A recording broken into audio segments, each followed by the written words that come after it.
Good afternoon, good evening, wherever you are. Facebook, Instagram, YouTube. This is Sandy Daley calling you. Well, not calling you, but coming into your homes live from beautiful Toronto, Canada, not the 51st state. But, anyways, we are so pleased to be here today because we've got the amazing Miss Judith Falloon Reid as our guest tonight, and we're so proud of this woman. She is a poet, she's a filmmaker, she's a writer, she's a personality. What has she not done? And so, for the 42nd annual IRAWMA Awards, this lady has been nominated for the Mutabuka Award, Mutabuka Award for Best Poet and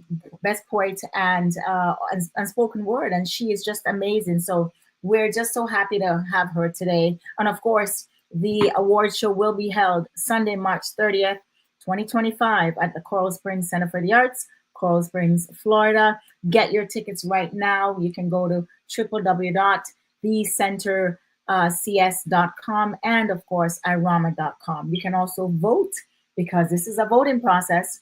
And, of course, your favorite reggae artist, your favorite singer, your favorite poet, your favorite writer, your favorite producer, everyone's going to be there. And so we expect you to be there as well. So make sure that you get your tickets from IRAWMA.com. Make sure that you come with myself and Judith and everybody that's going to be at the IRAWMA show March 30th at Coral Springs. I don't know how they're going to hold us down.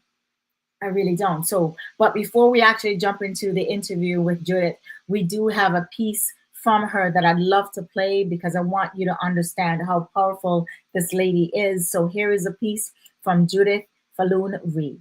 Stay tuned. But I never knew I was black until you told me. Come, children, dance. Who would have been king? The majesty of the heavens and the omnipotence of the Almighty God. And when Bob Marley and the Wailers pulled themselves up out of Trench Town, I was still black. I said our history did not begin with slavery. I want to light a fire so big it I go burn down Babylon. When Herod rose from the grave to show me the way. Beneath the jackfruit tree where my navel string disintegrated into your soil. She feel like a shiver run up her back and she hear the wind whispering at the tree them. Judy drowned, Judy drowned. I miss Jamaica, skinny like the birthday. It's in the sway of my hips, the nap of my hair, the dark brown of my eyes. Jack still Jack steps down from heaven. Vote now at IRAWMA.com, category 22. Amazing stuff. Amazing stuff. Isn't she wonderful? And this lady's so powerful. So we're so excited to have her here with us tonight. And we're going to be speaking to her, finding what makes her tick. What does she look for? What motivates her? What is it that she looks for? How forward is she looking to for the show at the Coral Springs? So if Judith can come on, that'd be so amazing. So we're so excited to have her here on the show. And she's coming in. Hi, Judith. How are you? Hi, Sandy. How are you? I'm good. You look so beautiful in the red. I'm gonna have to try to bar that. Thank you. I never used to wear red, and one day I tried it, and it turned out to be my color. So hey, it is beautiful on your skin. So thank you so very much for joining us. And I do have to ask, where are you joining us from? Panama. I live in Panama. Nice, very nice, beautiful, beautiful island. So Judith, how does it feel to be nominated for this award, the actual Mutabuka Award for Best Poet Spoken Word at the IRAWMA Show 2025? I think once it's sunk in, yes. It was pretty exciting. Wow. It's very exciting when you're doing your work and you're just going about your business, doing what you do. Right. And there's somebody who actually was impacted enough to nominate you for such an award, such a prestigious award. So it's very exciting to be among my friends, really, because all the poets who are nominated, we're all friends. We all know each other, Right. and we're all friends, and we're all rooting for each other. And if we could all win, we would all win. Right. So it's nice to be there, not just as a nominee, but also to support my friends who are also nominees. And that's a big part of this. You know, a lot of us in the entertainment business always say that it comes down to the support that we get from others. And Yes. obviously, you're speaking that same language. How was that support from your friends, from your families, from your other folks that are, you know, that do poetry, such as yourself? How has that motivated you or helped you along the way? It's been amazing. Iron sharpeneth iron. And Right. there's no question about that. And there's something about being in a creative space with other people who are like you that just lights a fire. Right. You know, it's one thing to be at home in front of my desk writing something, but when I get into that space, when I am reasoning and just being with other creatives, people who are poets like myself, or authors like myself, or filmmakers like myself, there's an energy there that just keeps you alive. Right. When you're feeling like, you know what, I'm exhausted and I'm down, and there's no juices flowing, and you get into that space, it just wakes you up and keeps you alive. So it's a beautiful space to be in. It's wonderful to have friends who will run through walls for you, you Right. know, and who are there for you. And so, talking about the space that you're in right now, right? What made you get into this space? How did Judith Falloon Reid become the poet that she is today? What motivated you? How did you begin your journey to where we are right now, that you are nominated for a Mutabaruka Award? I've always been a poet. I think I came out of my mother's womb writing words. Right. And seriously, Right. for as long as I've known myself, I've written. For as long as I've known myself, I've been on a stage. Right. And I remember my very first poem, I was 4 years old. The sun is bright, it shines by day and not by night. It gives off light, and that's just right, or something like that. Oh, wow. And I think I was 3 or 4 when I wrote that. And I still remember it. And I have been writing my whole life. Right. And for me, writing is for me. I do it because it's shut up inside of me. Mm-hmm. And if I don't bring it out, I feel like I'm going to mad. It's a crazy neighborhood up here. Right. And I write because I have to. And I can relate to that as an author myself. I mean, I always say that I don't have to go see a therapist. Nothing against, you know, folks that have to, but my writing helps me do that because it's so therapeutic. It's cathartic. Right? It is so helpful. So all my stress, all my angst, all the anger or whatever it is that I would have goes out in the writing, or the love, whatever it is that I need. So I totally understand that. Now, looking forward to the IRAWMA Awards show that's coming up, what are you most looking forward to? Besides hanging out with, you know, other writers, other creatives, what is it that you're most looking forward to? I'm most looking forward to the excitement of the moment. Right. I've never been a big award. I've never been a big awards girl kind of person. You know, like I don't watch the Grammys. I'm never been big into that. So it's kind of cool.